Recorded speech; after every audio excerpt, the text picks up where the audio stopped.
Welcome to Binge Theory, the coolest corner on the internet. I am your humble host, Julian, and with me today we have three fantastic participants. We have Kenny. Hi. We have Brianna. Hello. And we have Logan, the anchor, the man with the coolest beard on the internet. Hello. Hey, everybody. We have so many things. We have current events. We have deep dives into, pop culture. We are going to blow your minds with this episode. I guarantee it. Right off the top, we are going to be talking about WandaVision episode 5. It is titled A Very Special Episode. And I love how these titles are, just the of their time, what you would see on TV Guide, a very special episode. It's brilliant. So first of all, I love Kenny's background. Yeah, thanks. You got the WandaVision. And don't look at Brianna's. Everybody, spoiler alert. Cover that part of the screen. But we will be talking about that as well. Again, like I said, we got all the cool details here. But starting off with WandaVision. Just quick recap. This is episode 5. And we, in the prior episode, Wanda had just kicked out, what was her name? Regina? It's Rambo's daughter. But kicked her out, and now they're starting to assess the situation. I love this episode, but I want to start with you, Kenny, and get your thoughts on the cookies, the details, and feel free to go ahead and throw in that spoiler that we're all waiting to discuss. Oh man, yes, go good, sir.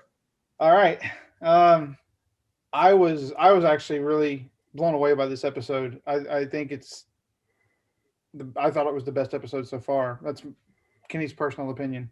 But it was really well done. I loved the throwback to, what was it? I think Growing Pains. Oh, well, and again, not to cut you off, but I know Family Ties was the painting when they're painting in the actual. Yes. Yeah. Is that what it was? Was it Family Ties? Family Ties is with Michael J. Fox. And there was also Growing Pains, because if you go and watch the Growing Pains intro, it was like the same theme. I think it was a combination. Yeah, it was a fantastic throwback to, I think late 80s, early 90s was the. It was mid 80s, and it was definitely, you had your Family Ties, your Growing Pains, your what was the other one? Family Ties, Growing Pains. What was the one with the twins? Full House. Full House. Thank you. Yeah. All of it, in a nice. Which is a throwback in and of itself, because that was the Olsen twins. Elizabeth Olsen in Full House, and you have the Elizabeth Olsen doing almost a parody of it. But no, I loved the episode, and I loved basically I thought when Wanda actually decided to confront them in person outside of her Westview world, I was like, this is getting real.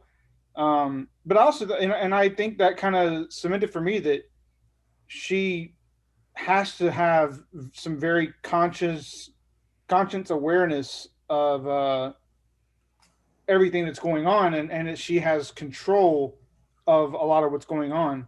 I still stand behind the previous statement of that. I think she's being manipulated, like her grief is being used to a greater extent, but we don't know what that is yet.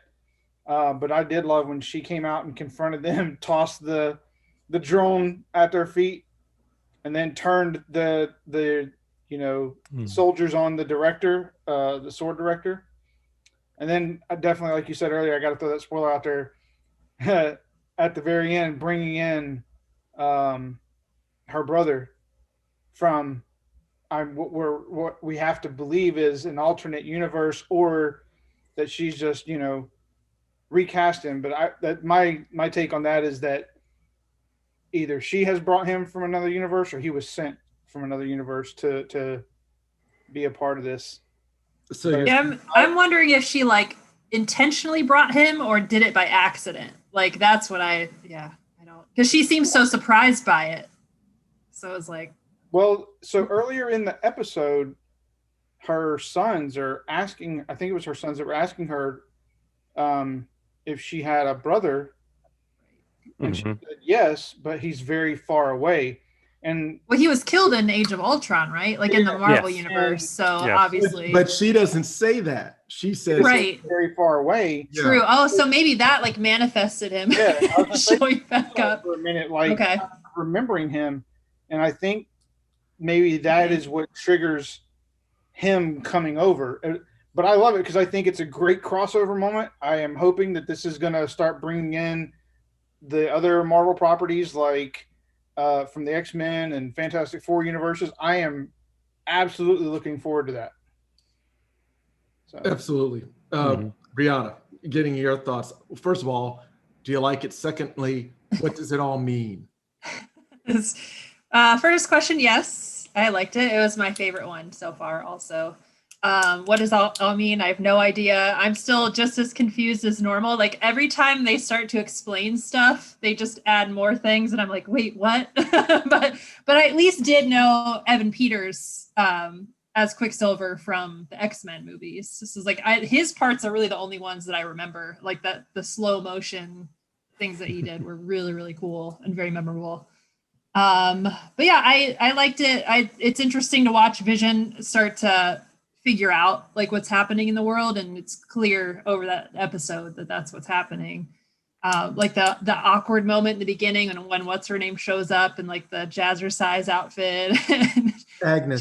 She was like an on-set type of thing. Like, should we go back to one? And she's just like, ha, ha, ha, ha. Like they don't know what to do. So that was pretty crazy. But yeah, just setting up that like Vision is uncomfortable. He doesn't know what's going on. He knows something is up.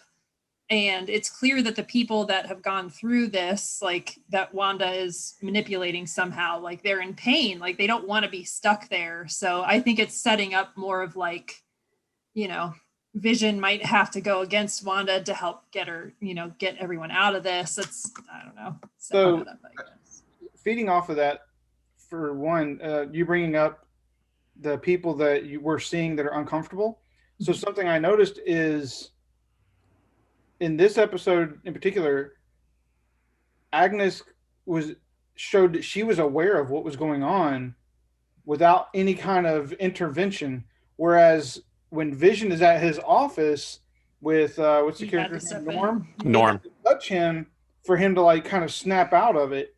So True. that makes you wonder, or makes me wonder, if Agnes is more involved than it's coming across right now. Yeah. Well, yeah, she's kind of aware of stuff and like she'll make jokes about it, but so it like calms everyone down. But yeah, I would definitely. Mhm. That's interesting. It's getting so good. Logan, what's your takeaway from this episode?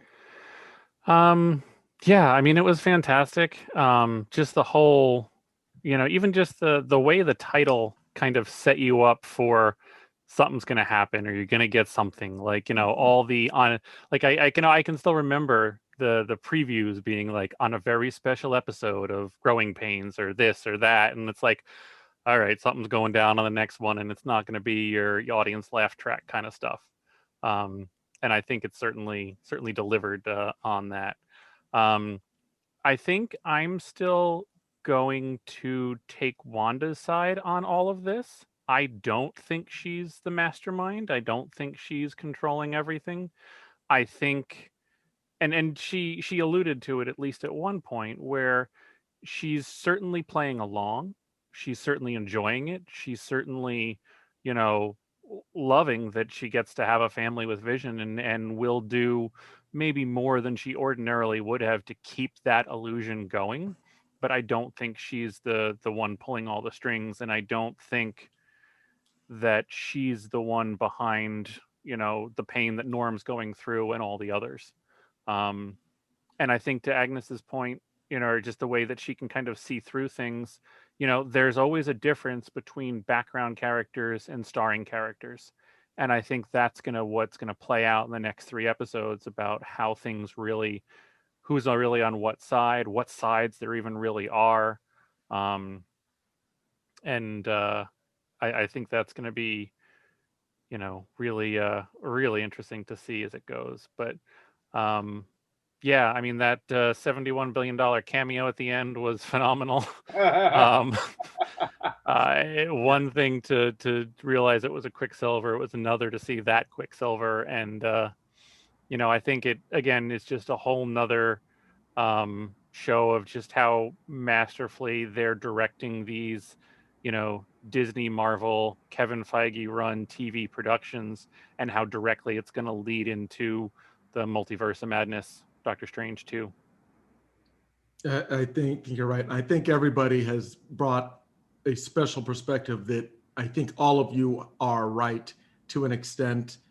I want to add to that. First of all, I want to go through some of the cookies that maybe you saw, maybe you did not. First of all, and I wrote all these down because, what am I going to do? Spend family time, improve my life? No, I'm watching this episode, writing details that I spot. At least you're honest. So, Admitting it's the first step.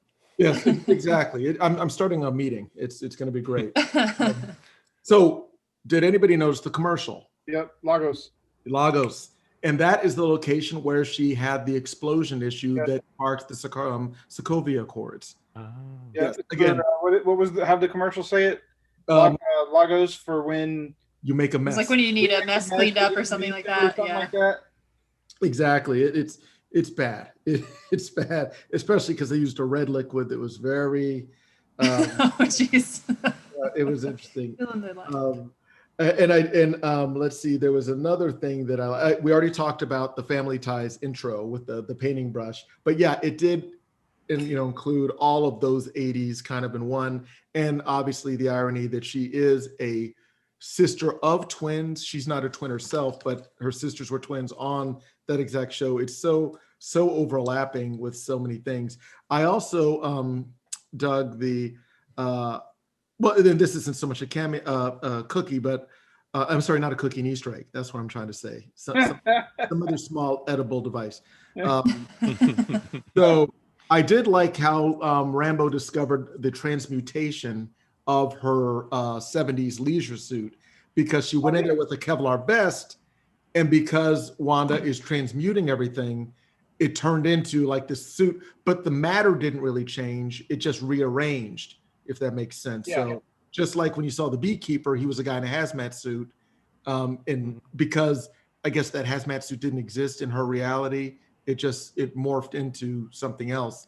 And that being said, I do believe that Vision in the outside of this bubble is gray and just busted up robot, C-3PO in Empire Strikes Back. They're even saying, like, how does he even live without the whatever the Wait, I'm getting to that. Yeah. But Kenny, go. I'm sorry. What were you going to say? I was just going to say, speaking of Vision, did you notice when they showed the security footage of her breaking into SWORD headquarters, when the room that he was being kept in, he was disassembled? Oh yeah, no, I'm getting to that. I'm getting. So, I mean, first of all, has anybody seen Akira, the anime? Yeah. Yes. Well, as you remember, Akira was in multiple jars, and the people that had these telekinetic powers, the little Benjamin Button kids, basically through their meditation, put them back together. Yep. And that, I think, was a direct callback to Akira. But here's the thing, and this is where I'm going to go on full theory here. I do believe that the Mind Stone is, although it was shattered by Wanda in the Infinity War, that's just like the casing of it. The Mind Stone is like more of an energy, and I believe that breaking it doesn't simply make it go away. I believe she had because again, she was actually experimented on with the Mind Stone.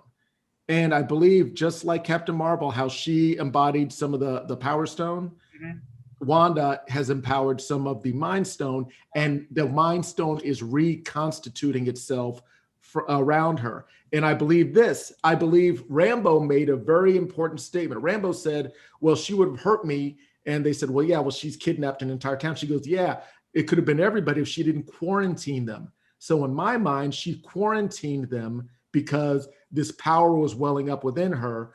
And this will track. Check this out. If the Mind Stone is basically allowing her to live out fantasies in her mind and manifesting them in reality, and she kind of realized what was going on, but she got her vision back. What would she care? So she put up a barrier to live out this reality fueled by the Mind Stone, because they kept referencing that she's putting out a lot of power. And the reason they're saying that is because that's like over what she's normally capable of. So I'm played that level of power before. Exactly. So I'm thinking that the Mind Stone is, it's going to come back. She will be putting it back in Vision, and that's how it'll end. But I believe they will have a standoff where Vision basically has to stop her from all of this, basically suppressing the consciousness of everybody in Westview. And again, Westview, awfully close to Westworld, another fake place where people are living out these scenarios with no freedom of will. I'm just saying that's the reason I wanted to say. On your Infinity Stone statement there, the Mind Stone did not get destroyed. She destroyed it, and then Thanos reversed time, brought Vision back, then yanked the Mind Stone out of Vision's head, which is why he's missing his forehead. Yeah, but Thanos destroyed the Vision Stone later. You're right. But then they went back. They all went back. Well, that's a different timeline. And they returned those, so theoretically, yes. Back where they were. America trimmed all the branches. Yeah, you're right. Huh. And again, trust me, it's a working theory. But my point being is that Vision said only somebody who has the same frequency or whatever as the Mind Stone has the power to destroy it. So she's already part Mind Stone in my mind. And I think that I like it. I like your theory. So well, again, I think you're right with the Mind Stone could come up again, but I think it would just be another multiverse's Mind Stone. Like, I think we're dealing with an overarching villain, and I think that villain may have a Mind Stone or the power of the Mind Stone in some way, but from whatever multiverse that villain's from. Now that's more disturbing. So I read a theory that Agnes might actually be a villain herself. That when she found the dog, she killed the dog. That's why it was dead. Oh, okay. Okay, here's the thing. Again, that is a possibility. There's so many possibilities, but when it comes to the dog, I do want to point out that in the comic, the dog Sparky dies also, but it died from being electrocuted, and that whole premise about her not being able to bring back things from the dead still tracks. But I'm really concerned, and I mentioned this before, about the whole moral implications of creating those twins. Is she taking those twins from somebody else? Are those other infants, or is she manifesting them? And if they are they real? Are they, sentient living beings, or is it just some sort of a mind job that we're getting here?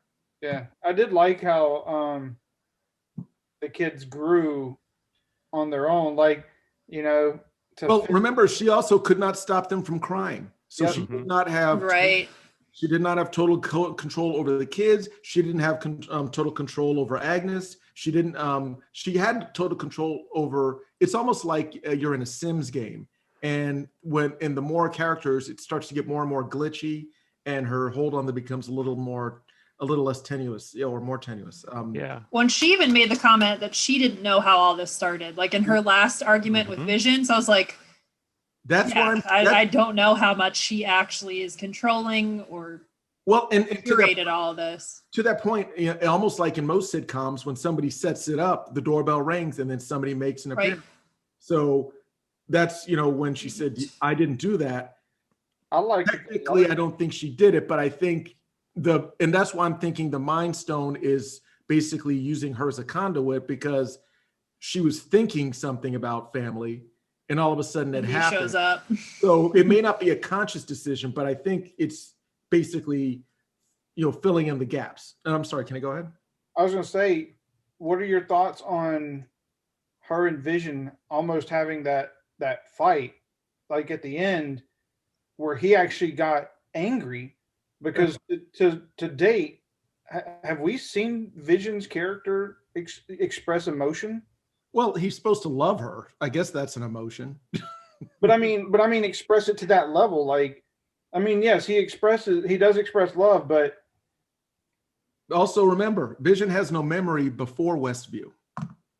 He is basically, and I hate to say it, her puppet, because he did not remember anything before they got there. So that's what I'm saying is I think she just basically C3PO'd him, put him back together, wiped his memory, and she's what I'm wondering is if it's more like the reason that he's displaying the emotions that he is more due to her than him.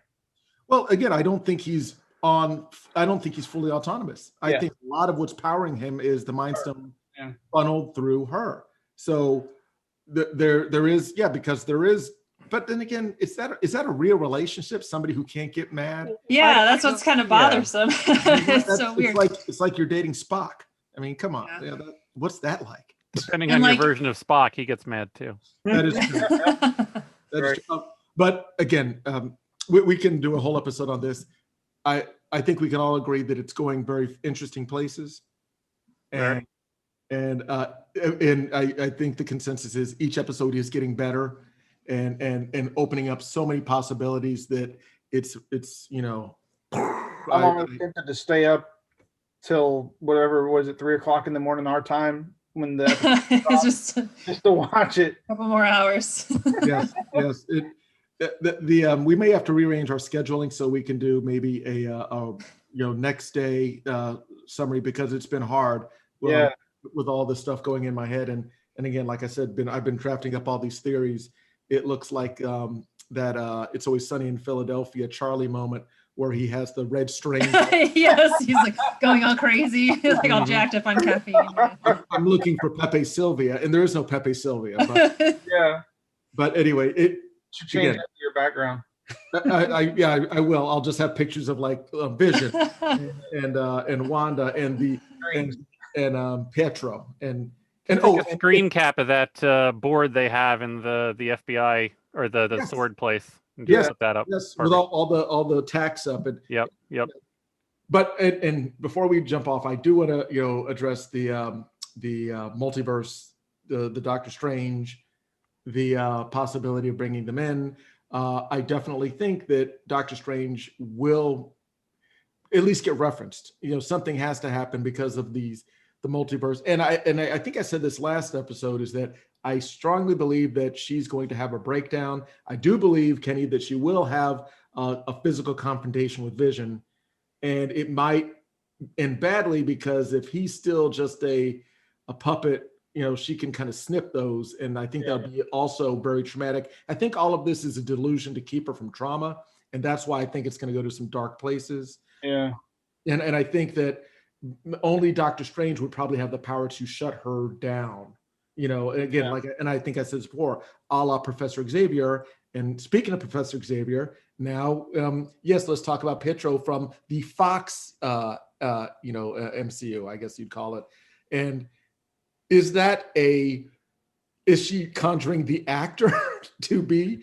Because maybe she saw it in a movie. Maybe that's a movie in their reality. I like that, but I think I texted you after you told me you had watched it, and I said one of my working theories at the time was that Doctor Strange may be actually aware of what's going on and brought the Evan Peters, Quicksilver from the X-Men universe basically he's like, she needs somebody to connect with to help kind of bring her down and reconnect her with reality. And the closest thing he could do is bring this other version of her brother.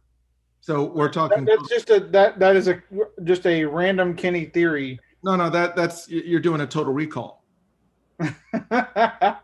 Yeah. Yeah, when Sharon Stone shows up and she's like, no, I'm here in the lab. This is all a dream. It's all a dream. Hey, it could be. But I do like the way you said it. Maybe she saw an X-Men movie, and Well, remember in Logan, so she brings in like Evan Peters to play his character. hey, Thor had Matt Damon playing Loki, and in the movie, and in the movie Logan, they were reading comic books that literally depicted them. I mean, they're superheroes. Why not? And trust me, they had a working knowledge of the Avengers like it was the household name. They were like, yeah, remember in Sokovia, they did this. So these are legends, and I why not? Did you catch the reference to the Monica? Was it Monica Rambeau? What's her name? Yeah. So when they were in the lab working on their theories, and she said, I know an astrophysicist that would love a crack at this. Yes. I think that's a nugget right there. Oh, absolutely. That's an Easter egg referencing potentially referencing Richard Reed. Don't know. Okay, that's enough. I can't. Oh. He can mute you. Yeah, what are you doing? That's a whole nother hour. Yes, the Fantastic Four. And again, this is what phase is this? Is this phase 10 or that we're in phase 3 or phase 4? No, this is 4. Yeah. Okay. So yeah, I think you're right. I think Fantastic Four is on the table now. Obviously, X-Men. I've not heard anything on casting or any. So I think maybe an Easter egg they'll drop in there. But oh my God, stop it! My brain hurts now. Okay. So just saying. That's they wouldn't have dropped something like that for no reason. Or would they? No, come on.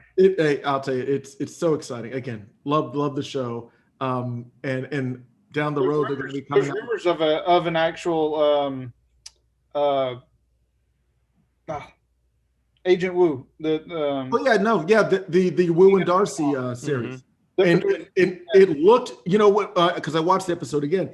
That episode when they were in the facility, it looked like X-Men episode. I mean, not X-Men. X-Files. Thank you. Yes, X-Files with X-Men. Yes, it's. And I also did notice that Rambeau did have a slight pause when they mentioned Captain Marvel. Oh, there was a reaction there. Oh yeah. Reaction. I don't know if she has some sort of resentment towards Captain Marvel, or some secret, or knows something. Again, so many things, so many feelings. Mm-hmm. I can't go through it all. Okay, so last week there was we can't say it for licensing purposes, but the big game that takes place in a bowl, and it's the great bowl, the non-profit sports game. Yes, exactly. the socialist sporting event. And during that they had some interesting trailers. Now we don't have to go into detail on all of them, but just wanted to see if any of these got you excited for the movies that are coming out. The first one they had was F9, Fast and the Furious 9. Ben Diesel is not wearing sleeves in this one, just so you know.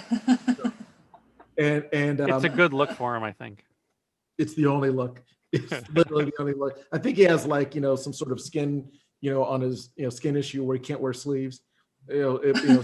No, he flexed and they fell off, obviously. Exactly. Sleeves cannot contain him. That's he literally cannot wear sleeves. Exactly. No, all family, no sleeves. Now they're bringing back, because it's, why not? What's his name? And I forget it. The guy who passed away in Han is the character Han, name. Yes. And they bring him back because why not? Because nobody really dies. And actually that makes sense, because if he would have died, I still had issues with Jason Statham being the quote unquote hero after brutally murdering Han. So I think they'll have to make it where it's kind of a wink, wink. Yeah, I never really killed him. We were in on a Ocean's 11 type deal where, oh yeah, we were hiding him from the Yakuza or something like that. But anyway, what are your thoughts on Fast and the Furious 9? Are you excited? Do you think they'll drive cars? Do you think they'll be fast and furious? Logan, I'll let you kick this one off, good sir. To be honest, I've loved them all. They're just great fun. I mean, I'm not necessarily going there to get, crazy theories or conspiracy, twisted plot lines. I'm just going there to have some fun and see some crazy stuff. And, with some of the things that they've done, I mean, the 10th one's got to be on the moon. Like, I really think that's the only place left for them to go. You say that. I honestly thought I heard them saying they may be going into orbit this time. Look, space has got it. What the Final else? Frontier. Seriously, Fast and Furious. Yeah, you say that, but I think they may be doing it this one. I think they may be on ahead of your schedule. Great, fine, do it. Totally do it. I think the biggest thing will just be how believable is John Cena as his brother. How believable is John Cena in anything? Yeah. I mean, and again, let me put it this way: have you seen a good John Cena movie? I was actually just trying to think of any of the ones that I have seen. I'll get back to you on that. Nothing strikes out at me, but well, you know why, Logan? You can't see it. That's see what I did there, Brianna. Puns aside, have you any feelings about Fast and the Furious 9? I'm so far behind in that franchise. I think I only watched the first 2, maybe 3. So, well, I'll put it this way: the plot hasn't really changed. They swap out the villains and they have faster cars with more gadgets. That's pretty much it. They go to exotic places and Diesel murmurs through the whole thing.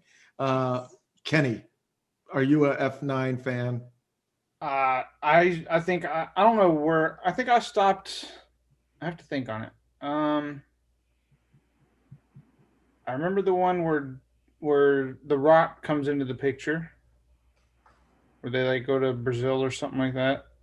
Yes, because Vin Diesel says we are in Brazil. Yep. He actually says that. Yes. Great script, guys. Yeah. In case I know how I'll let him know where we are. Hey, guys. You know what? Brazil. I think I might have to do a rewatching because I honestly think he says that every time he's in a new place. We're in Brazil. And then when they were in Cuba, this is Cuba. I was like, this is Miami. Yeah, exactly. I think all he does is a little exposition and says things about family. I think I saw. And then does those intense looks like he's behind the wheel and looks over. Well, you always got to do the slow motion pan. Yes. Yeah. I think I saw the one where Letty comes back to life. Oh, yeah. She was. Yeah, everybody comes back. I say I think because I don't remember that whole movie. So, yeah, I'm with Brianna where I'm behind. I need to catch up. I cannot believe they're still doing these movies. They make money. I think I was in high school when the first one came out. Yeah. Well, yeah. I mean, if you look at the first one and you look at this, it's not even the same movie. It's gotten so. It's a different universe. So beyond ridiculous with the action, and the first one wasn't uber believable, but they at least used real cars that were saw every day. That it was street racing. Yeah. It felt like that whole culture probably did it justice. Yeah, it's just drag racing. It wasn't tactical weaponry. Once they brought Justin Lin into the picture, it just changed. Yeah, but Justin Lin is directing this one again. Yep. So he's back. Yeah, they're all back. Letty, Charlize Theron's back. Yes. So yes, F9. It's going to be effing great. Okay, and we have a one that I'm actually interested in seeing. Not really, but it could be interesting. It's called Nobody, and it stars what's his name from Better Call. Bob Odenkirk. I love him. Yeah, I know him from Breaking Bad. Exactly, and I know him from Mr. Show way back in the day. He's been around a while. But one last thing I do want to say about F9. I didn't give my 2 cents. F9 is good, Logan, to your point. F9 is good the way it is when you dump out all your toys onto the carpet and you play with your Star Wars figures, your G.I. Joe figures, your Matchbox cars, and your space shuttle all in the same world. Because it doesn't have to be the same size or even fit. You're just having fun. And that's what those movies are. It's basically dumping out your toy chest and just having at it. Because, I mean, what was the last one? They were, cars were fighting submarines on the snow. Oh my God. That's right. Yeah, it none of it matters. It's just you're having. It's just an action movie that they dump millions of dollars into. Yeah, you're a kid on a rug playing with all your toys at once, and why not? Because that's what you really do. It's not like you put all your toys and you segregate them and say, okay, this is just GI Joe time. It's just GI Joes. No Transformers. You stay over there. Just GI Joes. And I'm sure they're going to cross those universes too soon. But yes, I'm sorry, Brianna. So the Better Call Saul. You're familiar with him from there. Bob Odenkirk, yes. Kenny, what are you familiar with Odenkirk's work? Better Call Saul? A little bit. I haven't seen Better Call Saul, but I know I've seen him in things. I can't remember off the top of my head, but what I have seen him in, I like him. And the trailer for Nobody looks good. I will definitely give it a watch. Just to check it out. So and also you never saw the Breaking Bad series, have you? No. Oh my gosh. Listen, nobody's perfect. We're all working to be better, and that's what this channel does. About to air some grievances today. Exactly. Got a lot of problems with you people. No, we're going to add the links down in the description so you can all catch up and be on the level that we're at, because obviously we're experts. We're on the television, on the internet, so we're experts at what we're talking about. Sure. Logan, what are your thoughts about John Wick's older uncle? I'm sorry. So the interesting thing about this is I actually am looking forward to the only reason I'll probably check it out is John Wick's great-great-grandfather, Christopher Lloyd, in it. And Really? I think just the snippet of him in there look really, really interesting, just because I would love to see him in something, even if it's only 2 minutes. Like, it's probably 2 minutes worth it. So for Christopher Lloyd. I thought I saw him in there, but I was like, what? No, he wouldn't be in. Yep, he Doc is. Brown? Yeah. Doc Brown? Doc Brown's First in of all, there I didn't shooting it know- up and laying it down. Yeah, I had to say, I was wondering if it was still like mobile, ambulatory, because yeah, but no, he looks good. He looks good. Okay, now this one I'm really excited in seeing, Raya the Last Dragon. Mhm.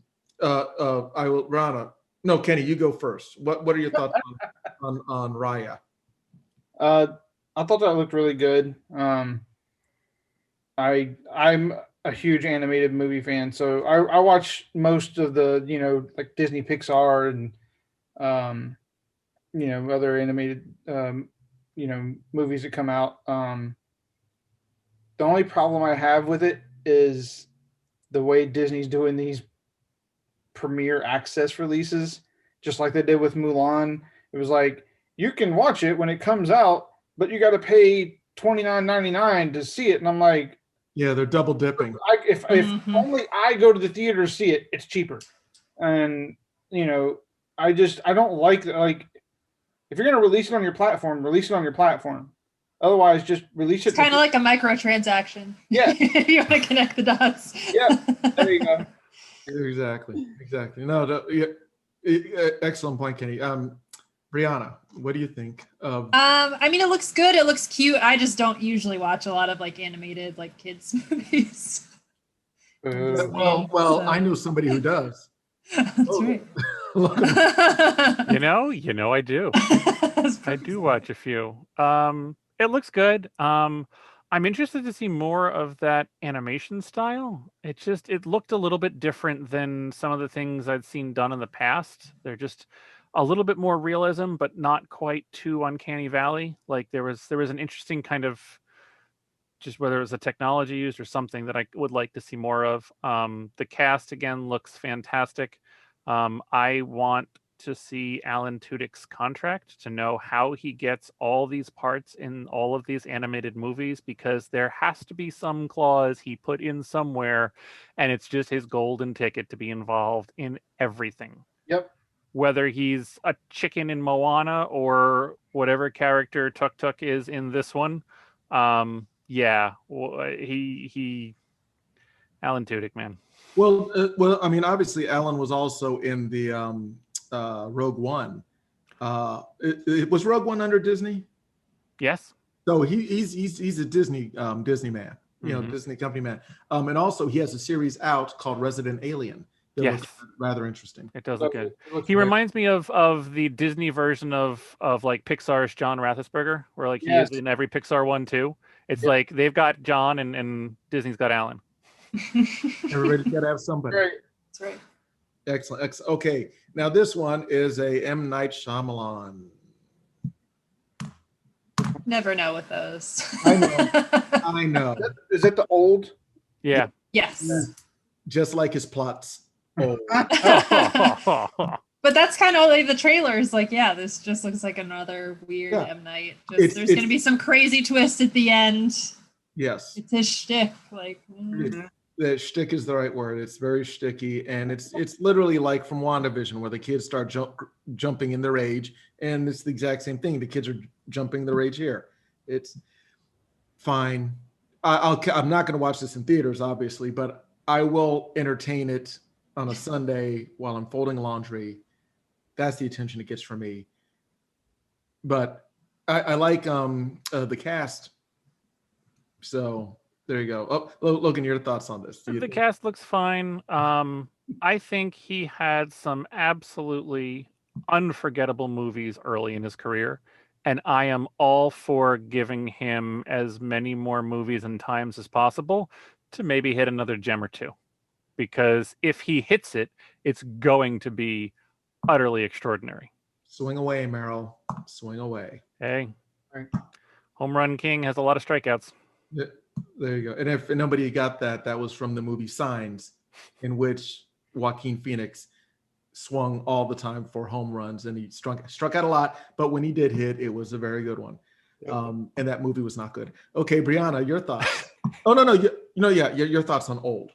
I mean, yeah, I don't know if I'll see it, but it's been a while since a good M. Night. That's Yeah. Well, I mean, I don't know why. He got us with not Unbreakable, the sequel to it, Split. Yeah. And then I did see that. Yeah. Then he drove right off the edge with Class. Should have left it with Unbreakable. Yeah. And again, Unbreakable is good. And again, I Unbreakable. like The Village. I don't know. Other people usually The have some Village was good. opinions. Yes, I did It like blew that my one. mind. Like, I didn't expect that at all. Nope, So did not see that coming. that's why I loved it. Like, I get it's kind of cheesy after you know Yep. what it is, but I was like, this is amazing. And But- of course, Sixth Sense. I mean, you can't not mention that one. Yep. Yep. And Yes. I love, Yeah, we're going very back. unpopular opinion, Lady in the Water. I know probably 95% of people hate that movie, but I love that movie. Yes. But again, that's like very different than his normal thing. And it didn't go well, so he's never going to make a movie like that again, He probably. did say The Last Airbender. No. Oh, the last episode. Jeez, yeah. We did an earlier episode where we were talking about.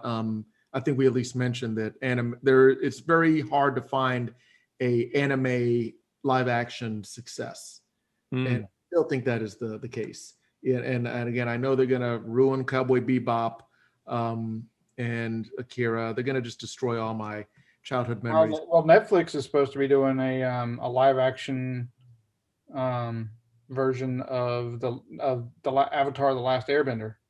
It's gonna be horrible. And it wasn't gonna be, because they got the original writers from the Nickelodeon show. No. I'm telling they did really good work, but now that they left because of like creative differences or whatever with Netflix, it's gonna be horrible. Yeah. See, I stand by my uninformed decision. It's gonna be horrible. So okay, moving on to the next one. Falcon and Winter Soldier. And I always keep wanting to say The Falcon and the Snowman, which is a very, very old film starring Sean Penn and some other guy that was really big in the 80s. But Kenny, you're a Marvel man. What are your thoughts of the trailer, the latest trailer for? I'm definitely looking forward to Falcon and the Winter Soldier. I think Anthony Mackie and Sebastian Stan have a good chemistry on screen. I think that it'll work. That it'll work together. They'll work together, and I think there'll be enough fun and action that it'll be great. So, but I will say I'm a little reserved in how many seasons do I legitimately believe they'll get out of that show. I'm under the impression that Marvel is the Disney channel. They're not going for long runs. I think they're going 1 or 2. I'm all for that. As long as they need. They got so many in the queue. They don't need to worry about these run them into the ground. They're in, they're out, and you're still numb. Logan. Oh, go ahead. Yeah, no, I'm sorry, Kenny. I didn't want to cut. I like when shows do that. When Mr. Robot first came out, the writer for it, Sam Esmail, stated this. I don't want this to be a really long running show. He's like, the max I want it is 4 or 5 seasons, and I thought it got a little like weird, the last couple seasons, but the first 2 seasons I thought were really, really well. So I'm looking forward to that if that's Disney's plans to keep these shorter runs and do a couple of seasons and then move on. Well, I do think that's the one thing Disney has going for it, is it actually has a plan. And I think, and again, since I'm not in any of these meetings, I'm doing all this based off of speculation. I do believe that they're thinking, listen, we can do a lot of successful short runs and build up the brand and make this just the industry standard for strong, episodic content. We can own that, and they pretty much are. But if they just go for the money grab and keep running these things into the ground, they're going to lose their new fans as well as some of their hardcore fans and all the fanboys. So I think Disney knows what they're doing. It's almost like they've been doing this for about a century, and they're just killing it. So the statement of the day is that Marvel has owned DC in both cinema and in episodic. I'm sorry, but that's just the way it is. Disney's coming for you. I mean, Marvel's coming for you, DC. I know that the Green Arrowverse is awesome, but WandaVision, Mandalorian. What else are they coming out with? They got several other ones in the queue. Ahsoka. No, that's all Star Wars. That's Star Wars, not Marvel. That's not Marvel. Okay, Winter Soldier. Well, doesn't Marvel own like the Star Wars comics? Marvel has the rights to do the Star Wars comics, I believe, but the shows they don't own that per se. Yeah. Well, let's go to Logan. Logan, you're not the Marvel stan, as the kids call it. What are your thoughts on the trailer? Did you see the trailer? Do you like it? I did see it. It's going to be great. I think the bigger thing, though, about that is, if I'm correct, this is only 6 episodes. Is this one? Again, that seems like going to be a limited 6 episode. It sounds like it was a way for them to not basically take a movie and not do a movie, or do a movie at the not movie kind of costs. Do it a kind of episodic type style. It's Marvel, it's Disney, it's Kevin Feige masterminded. It's going to be great. I think the biggest thing that I'm wondering about some of this is after, again, thinking optimistically, after everything is over and things start to return to normal and pitch seasons happen and premiere seasons happen and the whole slate of TV and productions up and running again, how is the, multi-$100 million looking productions of Disney and things that we've seen in limited capacity over this time going to change the audience appetite for a $1 million an episode sci-fi show or a $2 million an episode show? Like, are we going to be losing more of the story because the spectacle was too overwhelming? You know, whatever Marvel put out, it's going to be great. But, and this may be a weird way to say it and a first world problem for sure, but is it going to be too great? Yes. It's going to raise the bar to a level that it's going to be hard to, for everybody else to, get into that universe. No pun intended. Mm-hmm. Brianna, do you like Mackie it Stan? looks okay. Yeah, I guess I don't know. I'm not like super excited about either of those characters is the problem. Nothing against them. I just don't care as much about them. No, but isn't this Anthony Mackie's first like part after getting Captain America's shield? Because I'm sure they could do stuff with that. So like that would be cool to me. Well, in the trailer, in the trailer, he has it, but he's trying to learn how to use it. Yep. Yeah. So you seem like training, doing ultimate frisbee with it. So right, yeah, just like flying around. Almost like this may be the transition. Yep, which is smart. I mean, it would be nice to kind of fill in that gap. So. And don't forget, they're also doing a Hawkeye, starring Haley Steinfeld, and I think it's her coming into the own as Hawkeye. So again, the Marvel series, they got a lot of stuff in the queue, and I have a feeling that they're all just. No, I don't want to say formulaic, but let's just say they got the special sauce. Yep. They know what they're doing. And it's going to work. It's good. They're telling you what they want. They give it to you, and that's Disney. Okay. Now for one that I think will be a short, quick comment on it. Clarice trying to save the lambs. It's a short, weird trailer, but I did like the butterfly landing on her lips because that looked like the case or whatever in the like posters for the original one. Yep. That was my only takeaway. I was like, hey, that's cool. Now the interesting thing is this is supposed to take place right after Hannibal Lecter escapes and they catch Buffalo Bill, or she kills Buffalo Bill. This is supposed to take place right after that, but they're not mentioning Hannibal Lecter at all. So who cares? That's my question. Logan, your thoughts? Not my cup of tea. I would probably not turn it off if I channel surf to it because Alex Kurtzman productions are typically pretty good. So if nothing else, it would be like, wait a second, what is this? Probably looks well done.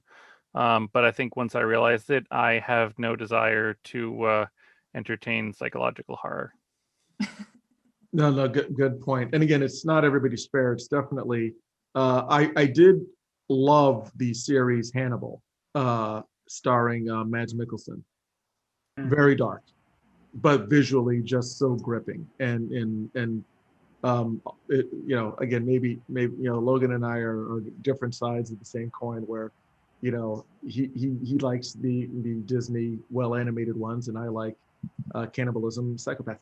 Kenny, what were your thoughts on this Clarice? And I always want to say it like Anthony Hopkins, Clarice. Yeah. Hello.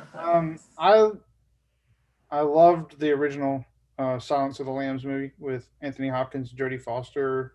That just phenomenal movie. And there was a couple of others in that movie series like Red Dragon. Red Dragon was not bad. Starring was Ralph Fiennes? Is that his name? Yeah, Ralph Fiennes. Fiennes. That's how you say. I don't know. I always say wrong.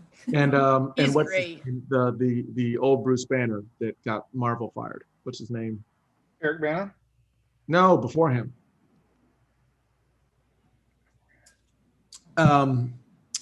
Fight Club. No, yeah, Fight Club. Edward Norton was after Eric Bana. Yeah, Eric Bana was the first Hulk. Yeah. Back in the early 2000s. Mm-hmm. And then Edward Norton. And then it was now it's Mark Ruffalo. He's wearing shirts now. But yeah, I don't. That one didn't really catch me. Catch my fancy, so to speak. So I doubt I'll watch it. Okay. Well, and I did not see this trailer only because it's supposed to be a back in time, and we mentioned how Paramount is running amok. Kenny, you were talking about how Paramount is just like going at it with both barrels, pun intended, because I would be interested to see the bill that Paramount paid. For Super Bowl, yeah. Well, they're also trying to rebrand CBS All Access. So they're trying to make that Paramount Plus a household name in order to successfully transition the brand over to that. So I can appreciate trying to, blow it out big in the beginning to make sure that that's what you see. You're not still like, hey, where's my CBS? Or They did. Yeah. They definitely spent their money. Mm-hmm. And because obviously we're talking about it, so but yeah, I that the trailer you're talking about for Yellowstone. Yellowstone, yes. Yeah, I mean it was like 10 seconds. So Is it teaser? I guess is Yeah. the proper term. I'd seen clips online for the series that's out now that has oh God, Kevin Costner. Thank you. Yes, Clark Kent's father. What was it? What was his name? Logan, Clark Kent's dad. Kevin Costner. No. Oh, well, Jonathan Kent. There you go. See, and yeah, so it looks interesting. And Brianna, did you have any thoughts on this? The Yellowstone one, it's a teaser, so I don't really know. Yeah.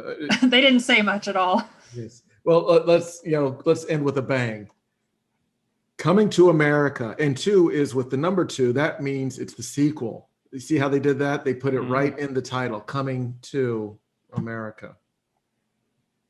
We'll just link to our other video on that one. I was gonna say, I've already aired everything. last episode. Yeah, we talked about this, and it is good. They're bringing back all the characters he did before in worse makeup, and instead of coming to find his bride, he's coming to find his son, which is nice. Wesley Snipes going to be in it, so you have 2 guys with the gap in the teeth. So that should be an interesting look. So let's move on to enjoyable topic, and that I think some of our gamers will be enjoying. The video game Last of Us has come out with a series, and they're going to be doing a series starring Pedro Pascal and Bella Ramsey. Now Pedro Pascal, there we go. Pedro Pascal, obviously from Game of Thrones and the wonderfully acclaimed film Wonder Woman, and of course everybody knows Bella Ramsey as the precocious 12-year-old who was just murking people left and right. So Kenny, since you have the background, you can go first, sir. What is your thoughts on the casting of these 2 people in the roles? And I don't know the names of the 2 characters in the game, so you can. Joel and Ellie. Yeah. She couldn't hold back. I will defer actually and say you should probably go with Brianna first on this one. Yes, I'm sorry. I got my. This is Sorry, audio listeners. I have a Joel T-shirt on. Not kidding. I'm probably one of the biggest Last of Us fans on the planet Earth. Not to brag or anything, but it's my favorite video game. I've played the first one probably like 20 times. So can you give me a background of the video game just so I can? I'll try to do a non-spoiler one, but basically, so there's like a pandemic type of situation that happens, except for way worse than ours. It turns these people into like these kind of mushroom crazy infected people. So like the world goes to hell. Joel is a single father in his late 20s. He loses his daughter the day that like the infection comes, and then it jumps 20 years ahead, and like it kicks off this whole story, and it kind of is really about Joel and Ellie. So and Ellie, how does she?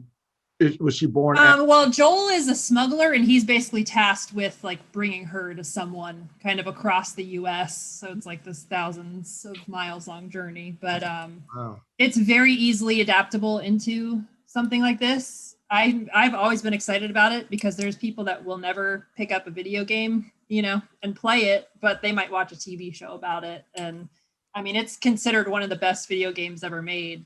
So Pedro- it already Pedro- has a huge following. But about this casting specifically, I really don't have any major qualms about either of them. I obviously know Pedro from Mandalorian most of all, but I think he'll play a really good Joel. And I don't really know Bella, but I mean, at least from the looks of her, she looks like she'll be able to fit the part. But it's a great role for both of them. Like, one of the best things about The Last of Us is like it just has the best writing and characters I've ever seen in a video game. So it's really exciting. Better than Cyberpunk? Oh my gosh. Wow. I mean, it really isn't apples to apples because like Last of Us is single player, like one, linear.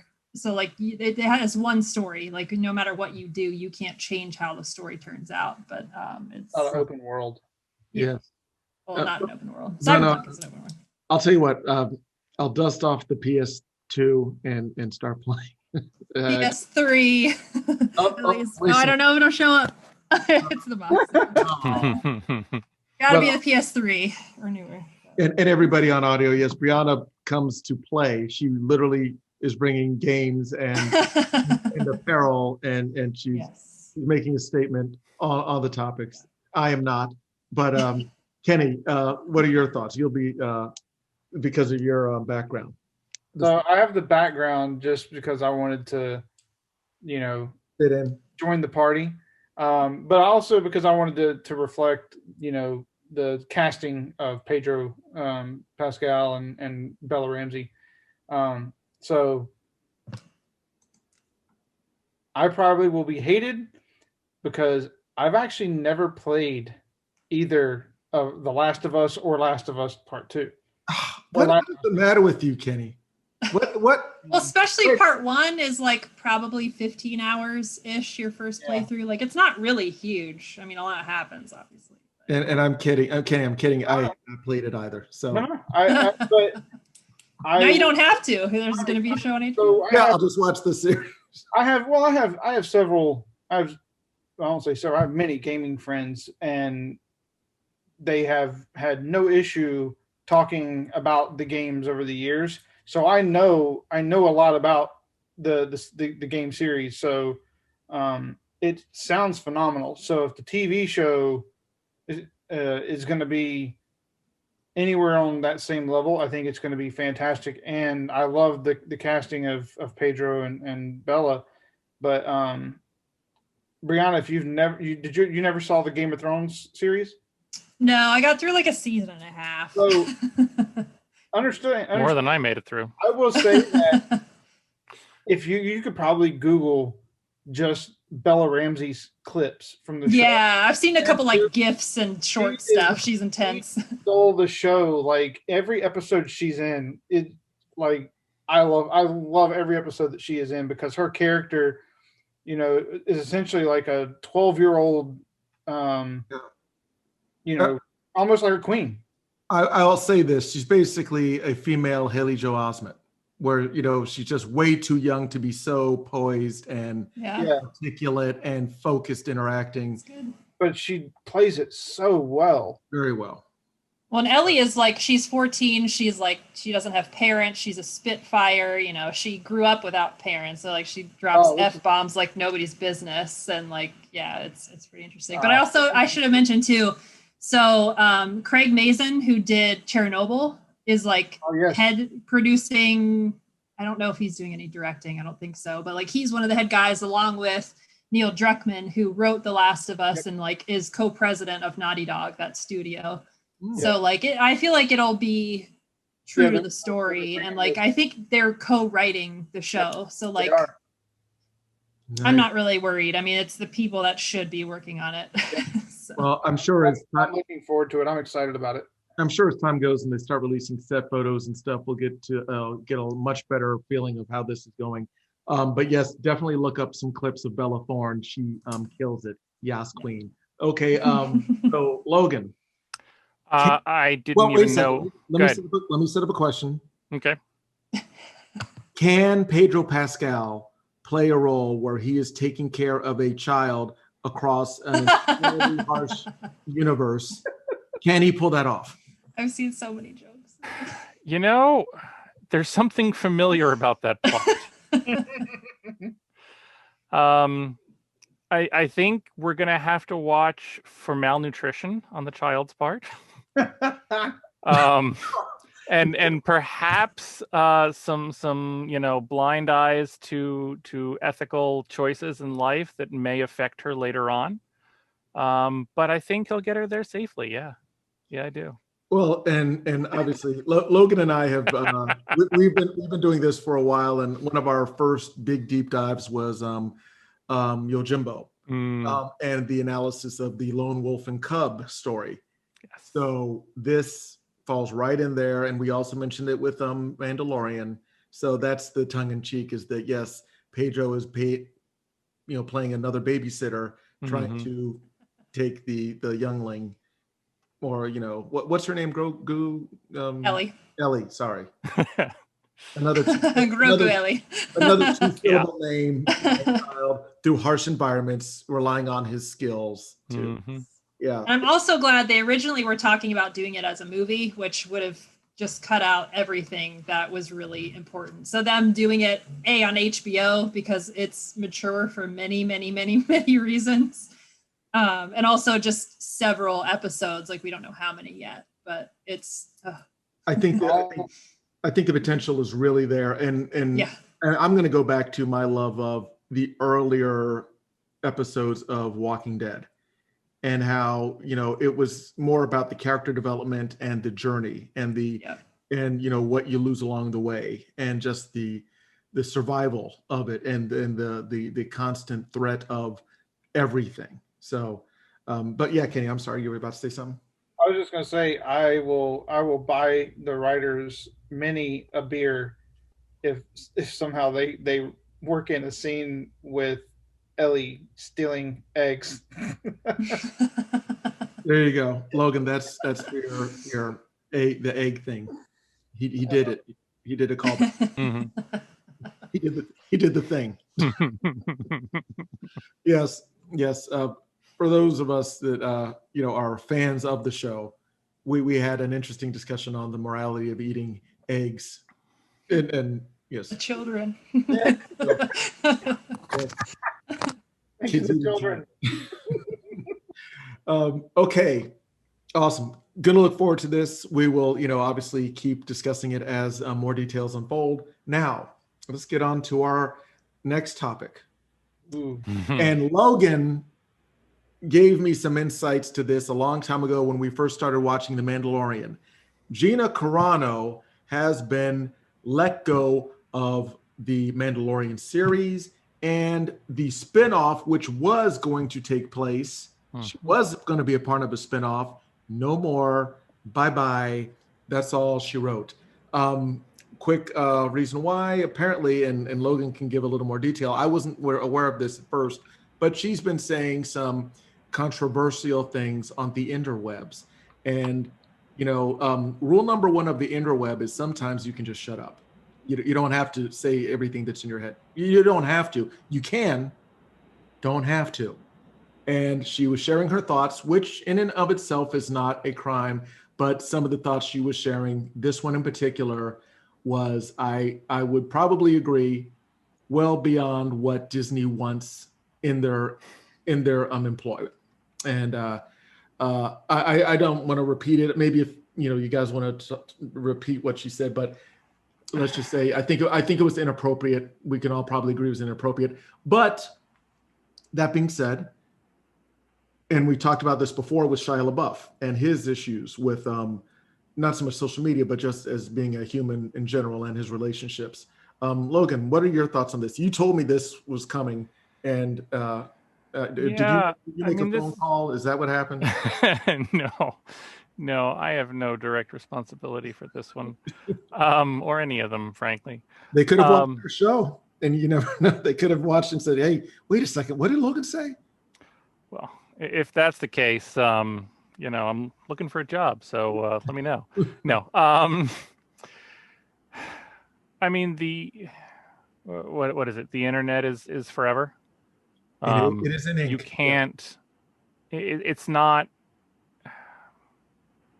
so much of a platform, either in real life, face to face, or especially a more anonymized, a more safe feeling one, where you can just put something out there and you don't get the immediate reaction. People have time to kind of simmer and read and do stuff and just kind of think about it. I mean, my father used to tell me, it's not what you say, it's what the other person hears. Though in this case, sometimes you just say really stupid stuff, and things that are just unconscionable in every way. And there are topics that, especially if you're not immediately involved or a part of them, just shut your mouth and just know enough to listen, to learn, to support, to strengthen in quiet, not to mouth off or spout off or so many different things. But yeah, with some of the posts and stuff that she had put in the last couple months, and then the latest one now, I mean, they seem to indicate it in some of the news reports I read, and I'm not surprised, but they were kind of looking for one more really big reason to just wash their hands of it, and she gave it to them on a silver platter. Yeah, it's yes, and I love that expression that your father said. I'm going to use that. That actually is pretty poignant. It's not what you say; it's what they hear. And yeah, I'm going to get a T-shirt, but it literally says that. Brianna, your thoughts. First of all, have you been aware of Gina Carano's internet habits? And yeah, your thoughts? Yeah, I've definitely heard kind of stuff as it has happened over the last couple months. And obviously, like, it was everywhere in the news as soon as it happened. And it was like not even sometimes they'll do a courtesy, like, we just don't want to comment on it. But that was pretty final. Like, she is not employed by us.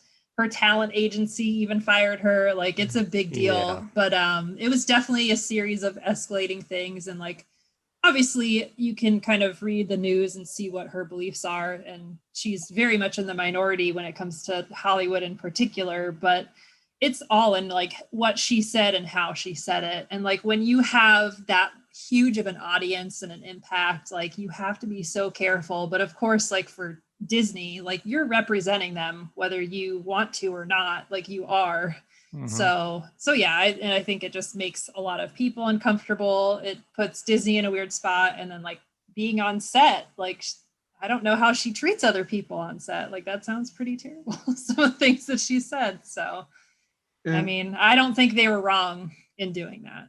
And just to give a little context, Disney was, the actual Walt Disney was not the most fair-minded or embracing of different cultures and religions.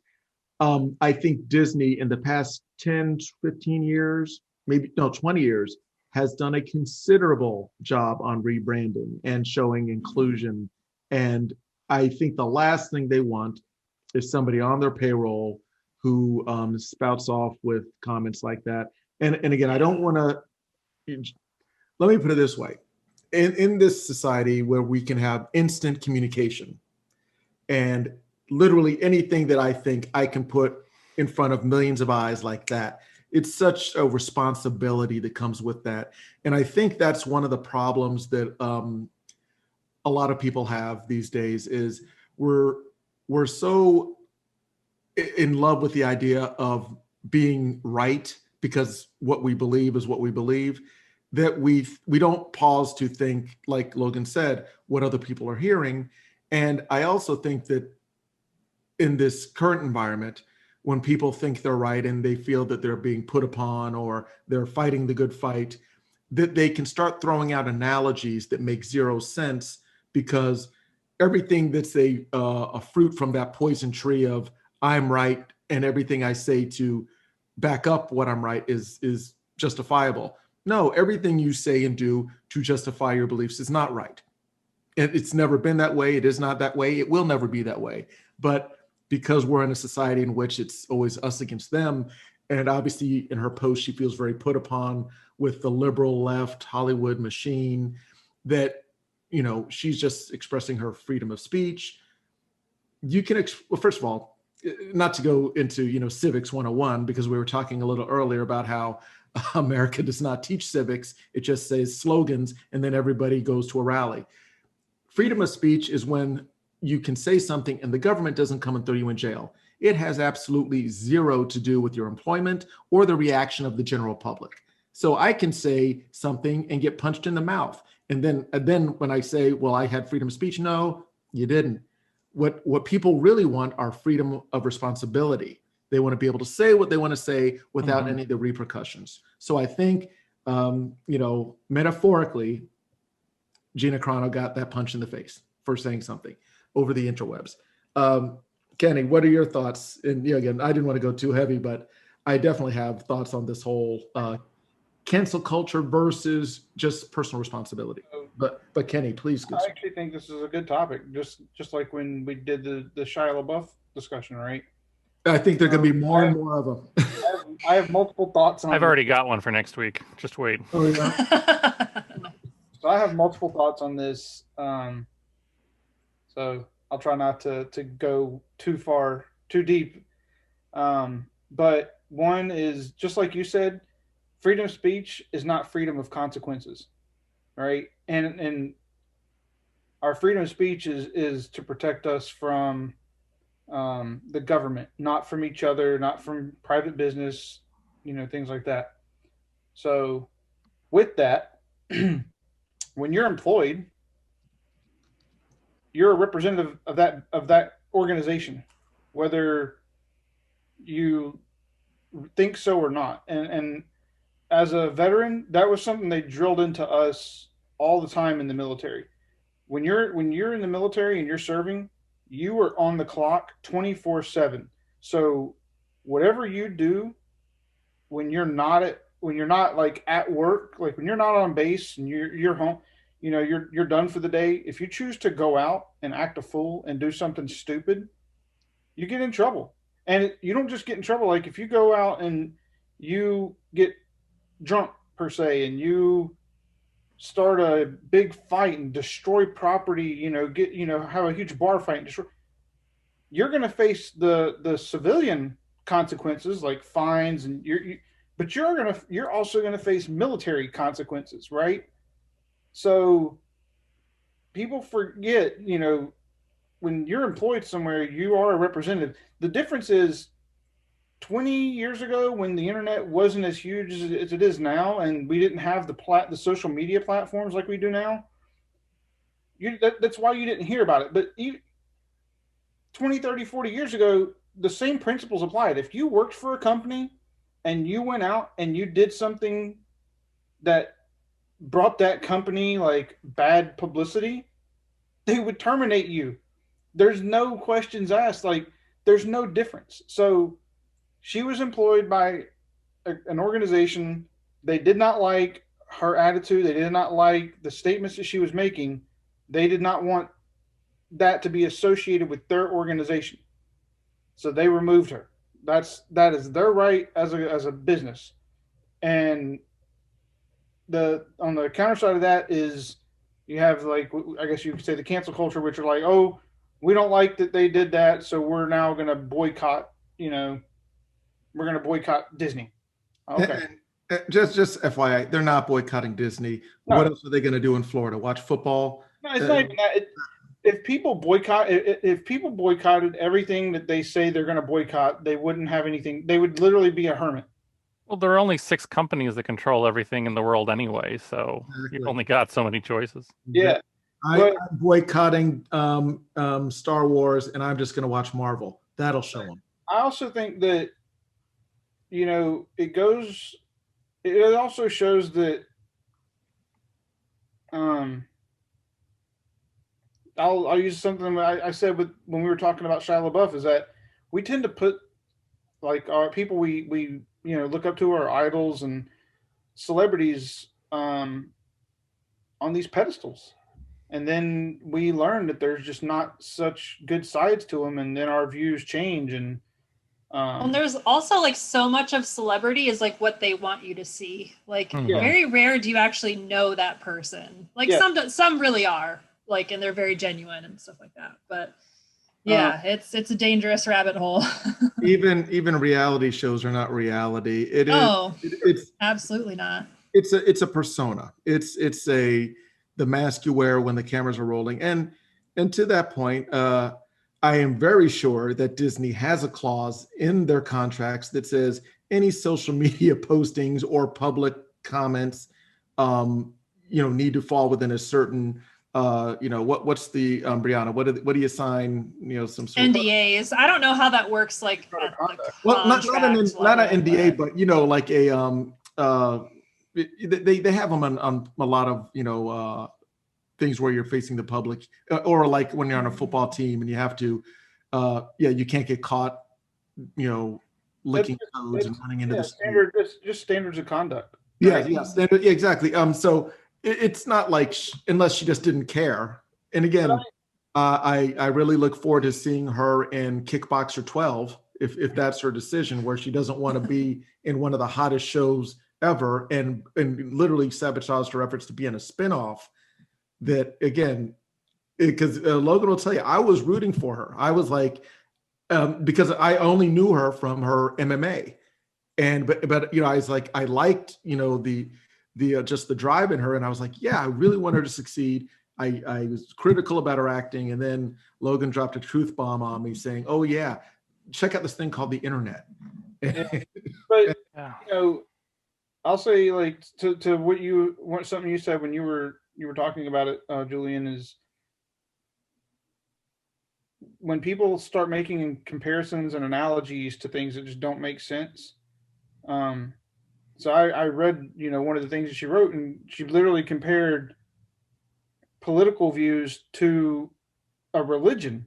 And I'm not a religious person, but I understand the difference between a political view and a religion, and to put those at the same level, on the same platform, blows my mind. Like they're not the same. And if you're saying they are, then maybe that's part of the problem in our society.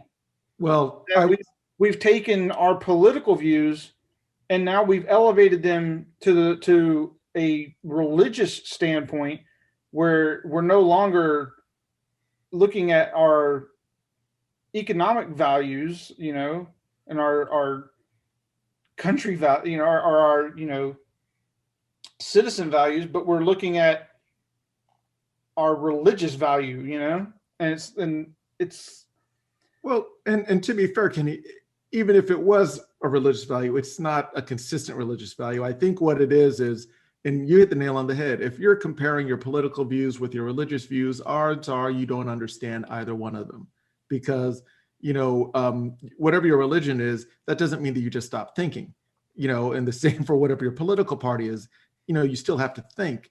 But like I was saying probably earlier on, most people that are, and again, I'm not trying to, turn this into the Bill Maher show, but we can do that if you like, is that most of the people that, espouse patriotism beyond reproach, I love this country. They couldn't quote you, anything from the Constitution accurately, or from the Bill of Rights, or, to tell you. Yes, they can. They'll quote you the Second Amendment all day long. No, they won't. Here's the thing, Kenny, they won't, because they do not know that it says a well-regulated. They know it. They just ignore it. Well, then that's the problem. Yeah, they're doing the abridged version, and they're extrapolating the abridged version of the Constitution. Yeah, they carry it around in their pocket, and literally some of it's redacted. But okay, that aside, right. That is. That aside, I don't want to go too far into the political stuff, but Gina Carano's expressing of her political views, whatever they are. She knew that when she signed the contract with Disney, the biggest machine on the planet, and they're saying, "Hey, family, we want people to like us. quit complaining about your political views online. And she says, well, no, freedom of speech. And they said, okay, freedom to fire. And they did it. And she is now gone. And her career, I hate to say it, is not coming back, because unlike Mel Gibson, who actually was talented and a horrible person, she's just a horrible person. I'm sorry, I'm saying it. She's not going to come back based on her scary talent. I just don't believe that's going to happen. And I'm sorry, Gina, I was pulling for you, but Logan told me not to, so I'm not going to. No, all I'll say for that is that growth does take time. So as Disney even put in theirs, she is not employed, and there are no current plans to employ.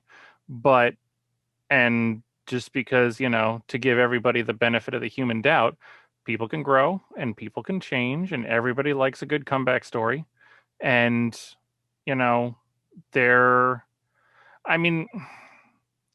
whatever you want to call it, whether whether it's just, violating the contract or cancel culture or anything in between, there's something to learn from that. And learning and growth is the most important thing. And it's hard to watch, and probably even incomparably harder to take when it's playing out on the in front of millions of people on the worldwide stage.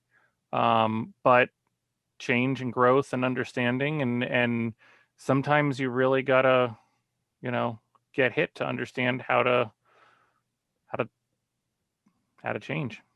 So I 100% agree. I would add to that the first step to change is to actually admit that there's something to change. And I'm not going to draw any direct comparisons, but she has not acknowledged that she did anything wrong. She is still saying that she was persecuted. So if you're saying that, again, you're right and they're wrong and you get fired, where's the change? I mean, even Mel Gibson did a apology for what he said. Gina Carano has not apologized for anything. She's just and I would argue Mel Gibson's apology was probably faker than anything else. And yes, some of his name recognition and acting is what has allowed him to kind of steamroll through that and still have a career. Back in November, after the initial incident, she did kind of post and talk about how, Pedro actually came, apparently talked with her and helped understand, why she said what she said was as offensive as it was, and that, she, said the right things after that. Was that fake? Was that real? Was that just understanding a specific incident, not the overall mindset of, whatever else she may believe? Who knows? I don't know her. I'm not, involved in any of that. But, you can certainly always hope that, hope for the best. And to that point, I want to kick it over to Kenny, but and again, I love a comeback story. I love redemption. And yes, Mel Gibson's, apology was faker than a $3 bill. I would simply say this is that, and I touched on it before, how, because we were talking during the Shia LaBeouf segment a couple episodes ago, where people are more inclined to accept your contrition if the damage you were doing was to yourself, or if you were, contrite and, it looked real. I mean, Mel Gibson's career will never be what it once was, but the talent remains. And again, if he was not talented, I mean, they're not hiring him because he's that young baby fat Mel from the Mad Max days. He actually has a record to stand on. Gina Carano has Haywire, which was and Deadpool.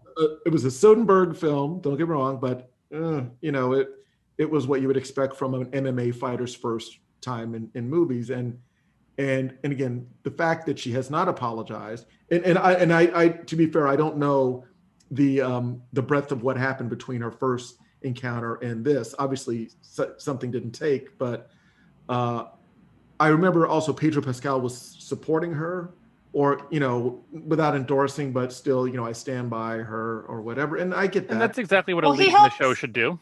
Yeah. But he also helped coach her on some of the very specific things that he Mhm. had a personal connection to. And I think at least helped her understand his side, but then she still went and did this and got fired. So Yeah. And I think that personal connection has got to be key too, because that one, that individual incident may very well have stuck with her because he had that personal one. But a person shouldn't need a personal touch to every of the things that Right. you can talk about that way in order to understand it. You Look- should be able to have more empathy than that. Logan, you hit the nail on the head, to bring back an old cliche. The skill of understanding how other people feel is hard to teach. That should be like a default. Like, I'm hurting people. But again, I think, like I mentioned before, there's been a culture of them, us. So if you're feeling persecuted, all you see is enemies, and they're trying to hurt you, and you want to hurt them back. There's no trying to understand or listen, because everything is just aggression. And I think because she was friends with Pedro Pascal, she saw beyond that and actually saw the humanity in him. But again, like you're saying, you can't have everybody on the planet literally saying, hey, I'm a person too. And because she's not processing that, yeah, she can make statements like she did, referencing World War II in probably one of the most ignorant ways possible. And again, that shows just ignorance and a desire to